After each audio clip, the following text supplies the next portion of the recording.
So welcome to the June session of Unplugged, where today I will be talking about the preconditions to disability inclusion and really attempting to answer the question, what are the preconditions to disability inclusion?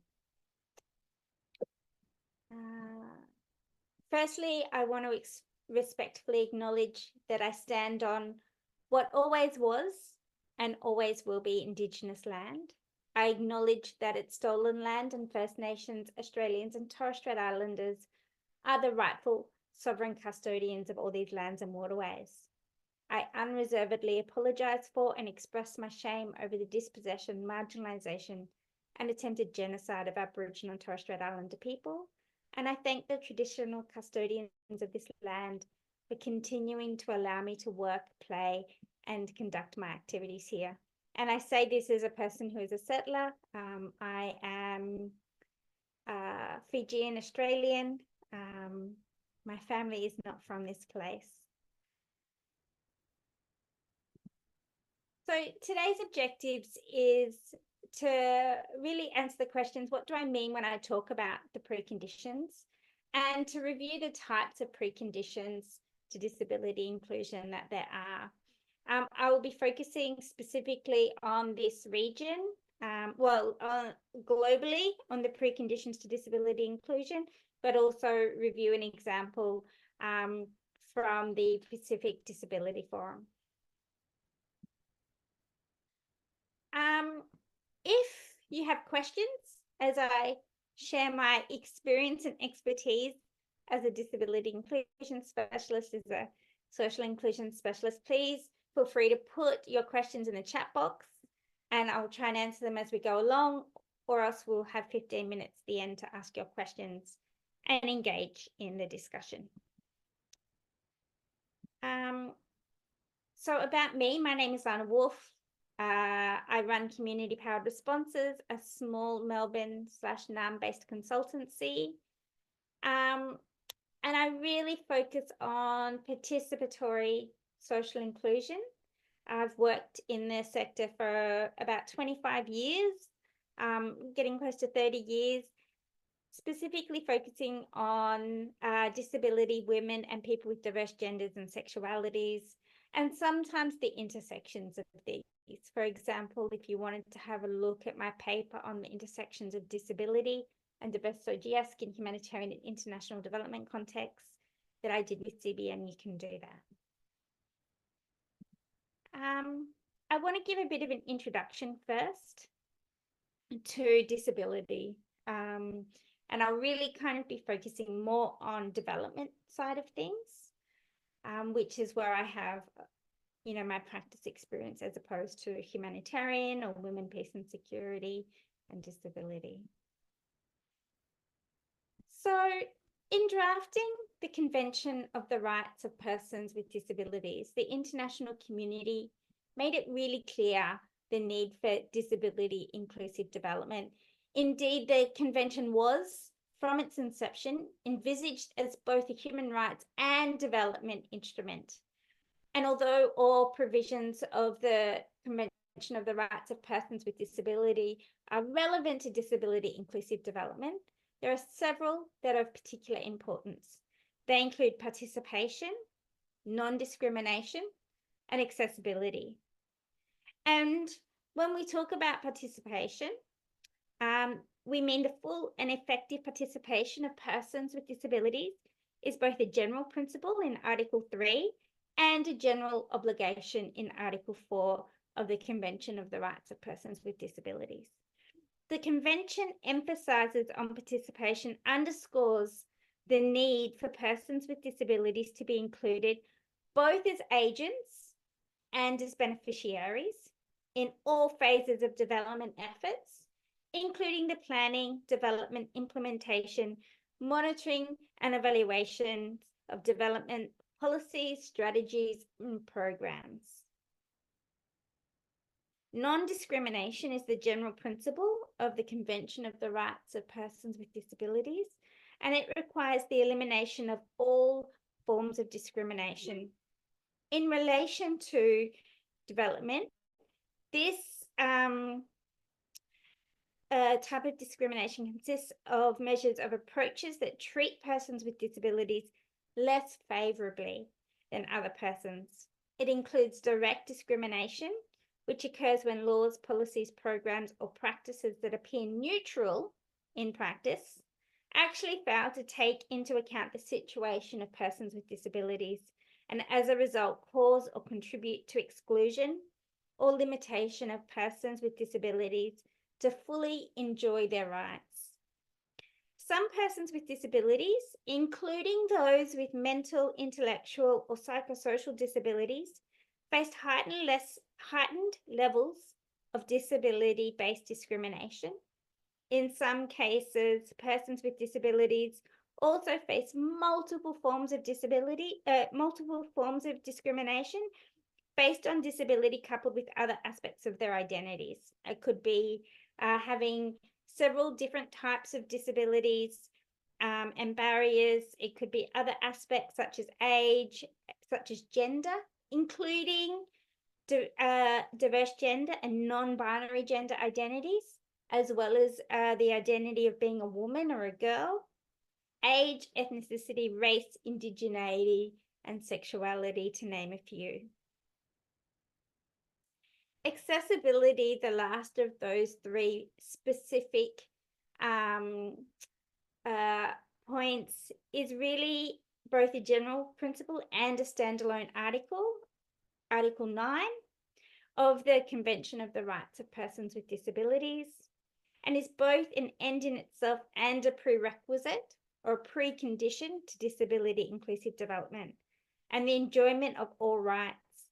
The removal of barriers to participation of persons with disabilities, including in remote and rural areas, is also key for enabling societies and communities to achieve their human and productive potential. Now, working in the sector, we would know about the Sustainable Development Goals, the SDGs. And in September 2015, member states of the United Nations adopted the 2030 Agenda for Sustainable Development, and it includes 17 SDGs and 169 targets to guide international development efforts between 2016 and 2020. The SDGs represent a significant step forward, including disability in internationally agreed development goals. They weren't explicitly in the Millennium Goals. An emphasis on the agenda and the SDGs is to leave no one behind. And I really want you to think about that as we go through this session. There are 11 references to disability of persons or persons with disabilities in the agenda, 3 references in the introductory text, 7 are included in the SDGs and the targets in relation to education, which is goal 4, employment, which is goal 8, reducing inequalities, goal 10, inclusive cities, goal 11, means of implementation, goal 17, and the final explicit reference in the review section relating to disaggregated data. Now, I know that I'm going through kind of tedious information here, but it's actually, from my perspective, really important, because if we think about this, and then we also acknowledge that about a week ago, the Disability and Development Report 2024 came out. The report accelerating the realisation of the Sustainable Development Goals by, for, and with persons with disabilities. Now, we're 6 years away from the deadline of the 2030 Agenda. That is an incredibly short time. And the Disability and Development Report 2024 shows that persons with disabilities are being left behind. Remember, the SDGs are about leave no one behind. This report says we've only got 6 years left and people with disabilities are being left behind. 30% of targets of the Sustainable Development Goals are insufficient. 14% of the targets have been missed or progress has gone into reverse. And 5% of the targets are on track. Let me just say that again. 5% of the Sustainable Development Goal targets are on track for persons with disabilities. For women with disabilities, Indigenous persons with disabilities, persons with intellectual or psychosocial disabilities, persons with disabilities living in rural areas, the gaps are wider. Now, there's no information about persons with disabilities with diverse genders or sexualities, but we can make the same assumption. They are being left behind. Now, if we compare this to the Disability and Development Report in 2018, there is more data on persons with disabilities. A data availability is at its highest level since the adoption of the Convention of the Rights of Persons with Disabilities. However, only 50% of the targets have indicators with enough data to actually assess progress. And so remember a minute ago when I talked about disaggregated data, and there being explicit reference in there. And it's actually really important. This is why, because we're not collecting enough data to actually adequately assess the progress of the Sustainable Development Goals in the first place. So this is all kind of the backdrop of what do we mean when we talk about preconditions. And it's really important because as a specialist working in the field, often we see, or often I see, and I look and I review and I advise, and I see disability inclusion being haphazard at the best of times, and something that's kind of an add-on, not systemically integrated into the sector and into organizations and into programs. And the reason why people are being left behind, as shown in the latest report, is because we're not doing the systemic work to ensure that disability inclusion is deeply embedded in our organizations and in our programs. And we're not ensuring that the things that are called the preconditions to disability inclusion are being embedded so that people with disabilities can go ahead and participate in the different development projects and support the rejuvenation of their own communities. So the preconditions of disability inclusion document was developed by the United Nations Partnership on Rights of Persons with Disabilities. And it says that the preconditions are necessary to ensure disability inclusion across policy, services, and other interventions. They're not recommended or anything like that. They are necessary. And you can make up your own mind and tell me if you agree or disagree at the end. These preconditions are foundational aspects that are indispensable in addressing the requirements and views of persons with disabilities and should be considered in public policy making and programming across all sectors. If the preconditions to disability inclusion are in place, then persons with disability can access services across all sectors such as health, education, justice, etc. So, what are these preconditions to disability inclusion? Well, in this system, there's 6 cross-sectorial preconditions to the inclusion of persons with disabilities that are essential to policies, systems, and services. The first one is equality and non-discrimination. The second one is service delivery. The third one is accessibility. The fourth one is participation of persons with disabilities. The fifth one is Convention of the Rights of Persons with Disabilities, compliant budgeting and financial management. And the sixth one is accountability and governance. And I'm going to just quickly unpack them for you. For equality and non-discrimination, it seems like it's a no-brainer. But discrimination happens all of the time, and it happens within our organizations, and it happens within our services and programs. And I say that because I want you to stop and have a think for a moment about how many people with disabilities are in the local NGOs, whether it's in Australia or it's elsewhere. And I want you to think about your knowledge of persons with disabilities that are not wheelchair users. I saw a fantastic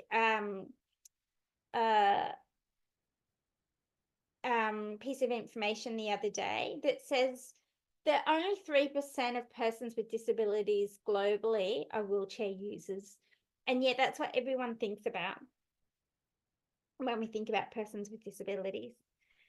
Now, we do know, if we understand the models of disability, if we understand social model of disability and the human rights model of disability, that disability results from the interactions between persons with disabilities, with their impairments, and attitudinal and environmental barriers that hinder their full and effective participation in society on an equal basis with others. These attitudinal barriers are grounded in stereotypes, misperceptions, and assumptions about persons with disabilities, which often stem from a lack of exposure to or understanding of the capabilities of persons with disabilities. There must be official recognition of persons with disabilities as a protected group, and this involves recognition of each type of disability, which is a critical step in ensuring that each sector is aware of the types of disabilities and the obligations to consider the requirements for each group, thus ensuring that persons with disabilities can access services across sectors. And, I'm really going to call out and say, we're not doing enough when we're thinking about learning disabilities. We're not thinking enough when we're talking about psychosocial disabilities. We're more and more understanding in places like Australia, neurodiversity.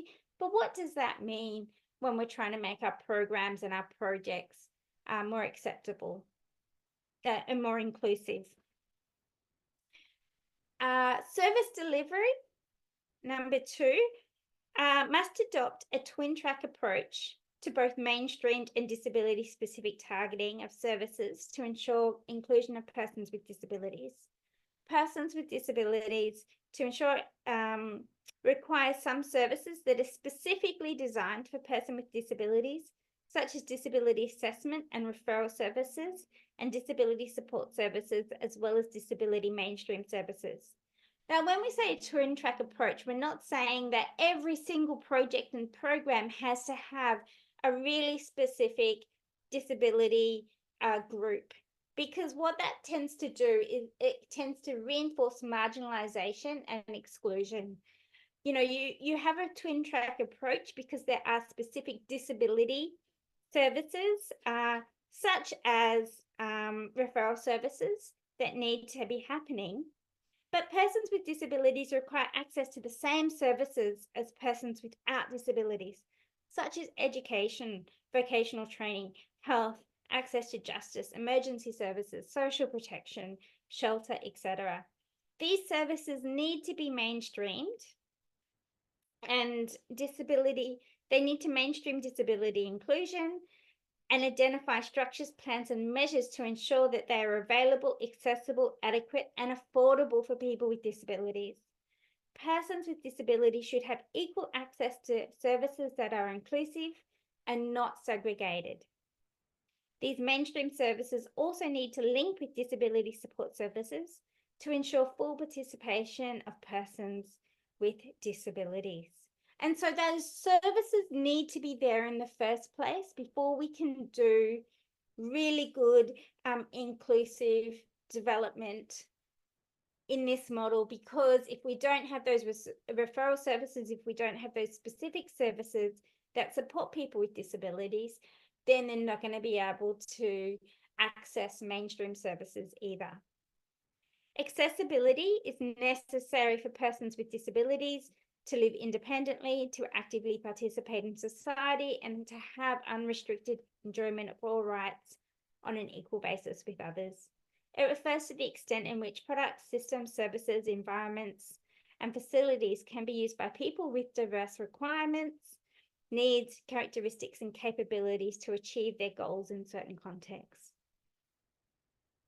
Participation of persons with disabilities, and participation is, one of my great loves in the world, is about the active and informed, and informed is a big important thing as well, but active and informed participation of persons with disabilities in decisions that affect them is consistent with the human rights approach and ensures good governance and accountability, which is number 6. And the disability movement motto, nothing about us without us. It's a cross-cutting principle of the Convention of the Rights of Persons with Disabilities and a precondition to inclusive policy making to overturn the common practice of decisions being made on behalf of people with disabilities. Participation of persons with disabilities should be effective and meaningful, ensuring a systematic, timely, and open approach.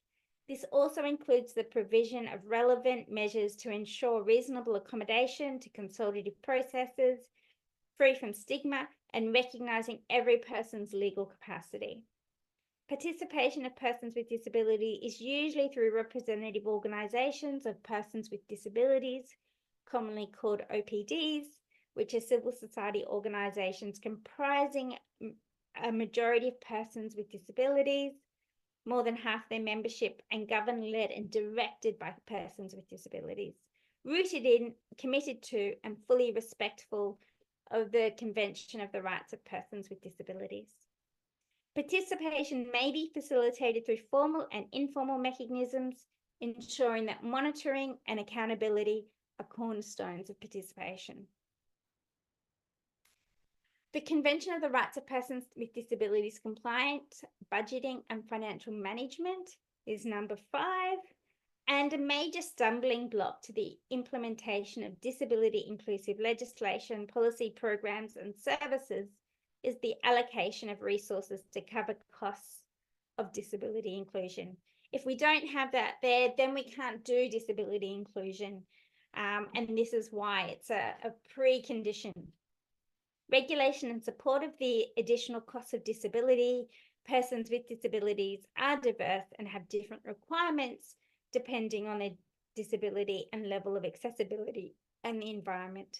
Additional costs should be factored into policies, programs, and planning so that services are accessible for people with disabilities, thus decreasing the need for persons with disabilities to bear the burden or to be excluded outright due to these extra costs. Strong accessibility standards, the provision of reasonable accommodations,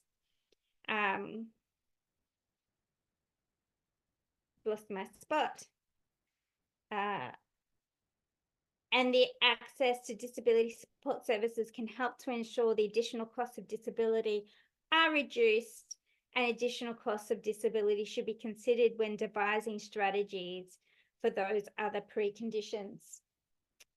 Accountability and governance is the last one, and a part of accountability and governance is inclusive evidence and data gathering. There it is again. And significant gaps in reliable information on persons with disabilities, and we saw that with the latest report.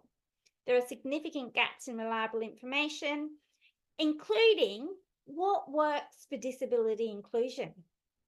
We talk about what we've done, but we don't really have the information to say genuinely what worked.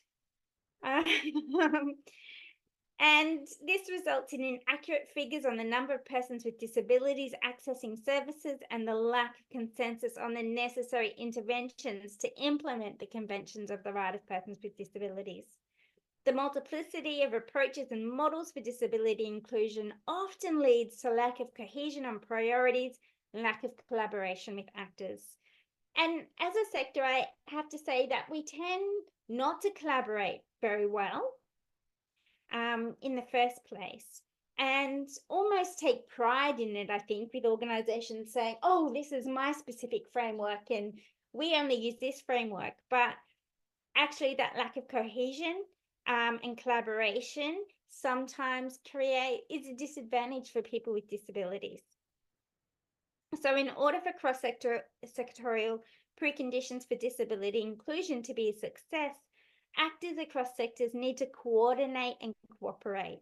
This involves intensive long-term partnerships outside of projects, but long-term, actually I prefer the term relationships, and coordination between government, civil society, including organisations of persons with disabilities, private sector, academia, and international organisations, including INGOs and UN entities, to plan, coordinate, and implement policies, programs, and systems to support these preconditions. It requires coordination across various thematic and policy sectors and cross-sectorial coordination, ensuring shared accountability for developing and maintaining preconditions and making them an integral element within each factor.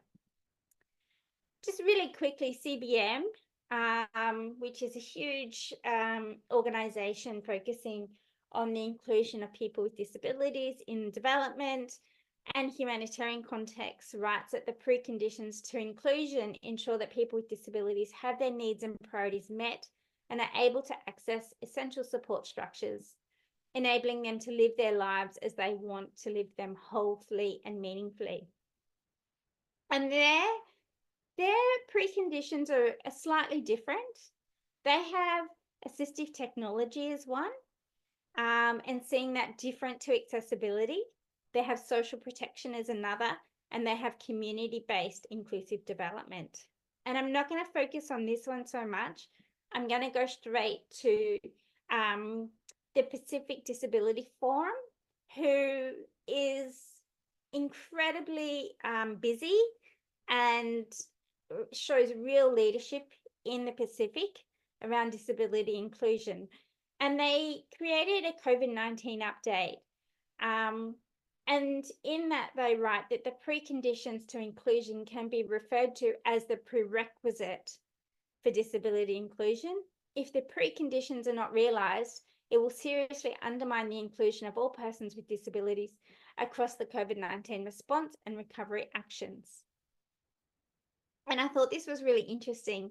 Theirs was different. Instead of assistive technology, they've got written assistive devices and social protection and community-based inclusive development.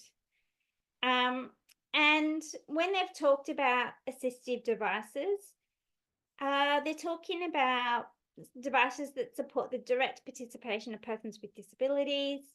For example, people with physical impairments, you know, having wheelchairs, crutches, walking canes, walking frames, etc. Visual impairment, canes, braille, talking watches, screen readers, software spectacles, magnifying glasses. Hearing impairments, hearing aids or relay messaging, psychosocial disability, mobile phones and electronic devices to communicate with family members and circles of support.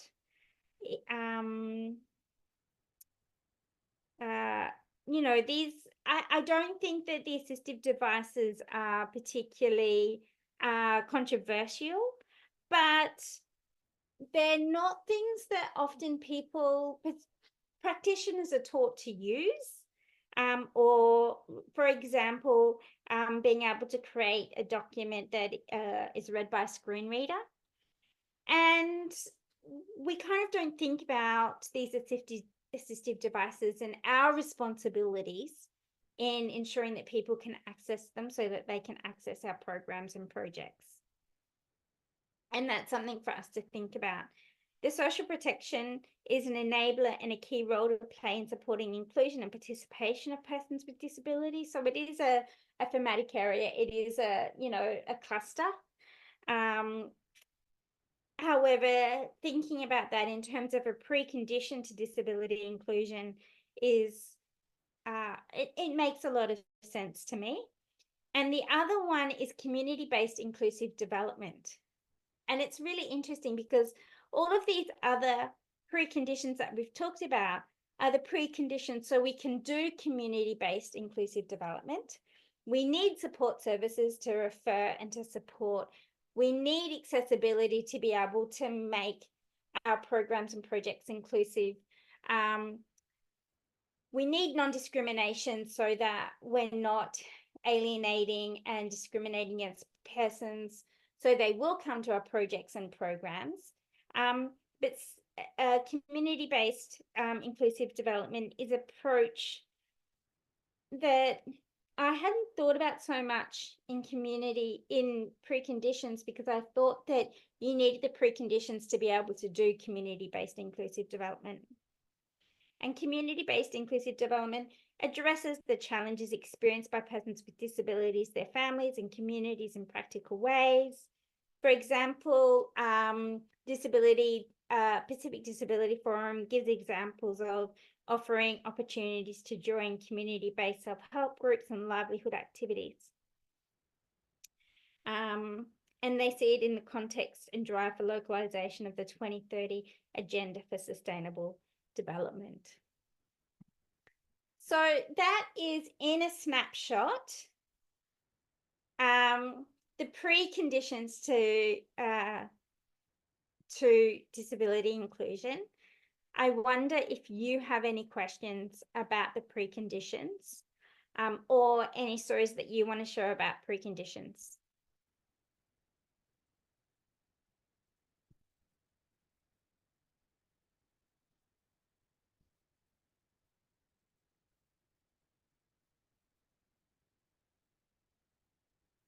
Okay. Well, if there's no questions, I want to suggest that you head to the site, communitypoweredresponses.com. There's lots of interesting things to see there. For example, in the blog pieces, you can see different approaches for disability inclusion, what a strengths-based approach to disability inclusion looks like, and a few other kinds of things like that.